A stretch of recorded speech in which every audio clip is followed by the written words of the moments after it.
Şəminin başını pişireceğim. He. Da başka varyantımız yoktu. He. Ancak bu kalıftı da çok istedim. Bu axırıncı yol budur da, hə? He da axırıncı yol. Axırıncı yola qoysan da özünü elə olur da, hə? Ben gelirim oradan yalandan şirinlik eləyirəm, Şəminin başını pişirirəm, qapını açıp girəm. Qarpusu kəsib, başa düşdün? Boz sıxıb. Bundan sonra adını qoyub Boz, Murad Boz. İbrahim Tatlıses, eşitdin sən də. İbrahim Tatlıses niyə vurdular, niyə güllələdilər? Niyə vurdular? Mən nə bilim, nəyə görə güllələdilər? Şoşu, siz də deyək. Sen siz danışma ha burada. Bizim içərdə hissəlik. Niye? Eşitirsən? Aha. Eşitirsən? Ada, hə?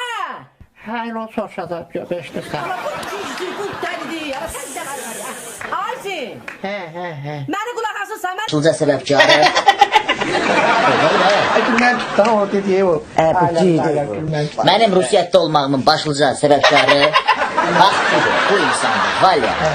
Moy serca, moy ürək, moy ne bileyim